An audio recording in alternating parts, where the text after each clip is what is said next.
clients et amis de Cavissima, bonjour. Je vous retrouve pour une nouvelle dégustation ce mois-ci. On va ensemble déguster un vin qui est produit par un domaine dans le Val-de-Loire. Un domaine qui travaille en biodynamie. Vous connaissez mon attachement pour cette façon de réaliser les choses, cette philosophie qui permet toujours plus d'énergie dans les vins, des messages de terroir beaucoup plus authentiques. Il s'agit aujourd'hui d'un Chinon. Nous sommes donc en Touraine sur le millésime 2014. La cuvée s'appelle Vieille Vigne du domaine Fabrice Gagné.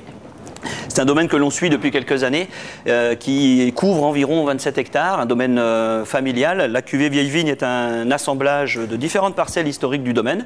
Le cépage seul et unique est donc le Cabernet Franc, cépage roi de l'appellation Chinon. Donc un vin qui, fidèle à la robe de ces Cabernets Francs, avec une couleur d'intensité assez soutenue, avec évidemment beaucoup de brillance due à la jeunesse du vin. Le nez demande un petit peu d'aération. Là aussi, pour des raisons effectivement de stade peu évolué du vin, mais on devine déjà un fruit qui est mûr. On a effectivement un côté très engageant qui donne vraiment envie de déguster le vin.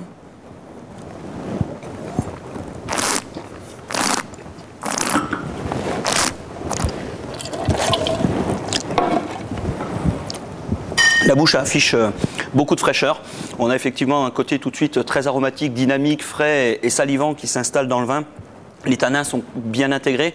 On a une finale longue, fraîche, qui laisse envisager effectivement un très beau potentiel de garde. On se fait plaisir déjà sur cette cuvée aujourd'hui, puisque cette cuvée Vieille Vigne est un assemblage, c'est un vin qui peut être séduisant dans la jeunesse.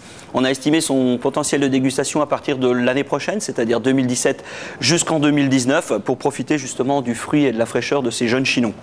Alors, on pourrait vous recommander actuellement, si vous souhaitez vous faire plaisir, de le déguster avec un morceau noble de cochon espagnol. Je pense notamment à, par exemple, une pluma de pata negra qui pourrait être cuite tout simplement, servie rosée, bien sûr, pour ce morceau à la grande tendreté, avec juste un jus corsé, quelques champignons si on est à l'automne, ou si on préfère déguster ce vin à des saisons comme le printemps ou l'été, qui lui vont très bien d'ailleurs. Je vous conseille donc des légumes de saison. On pourra envisager effectivement jardinière de légumes ou pois gourmands pour un petit peu de croquant.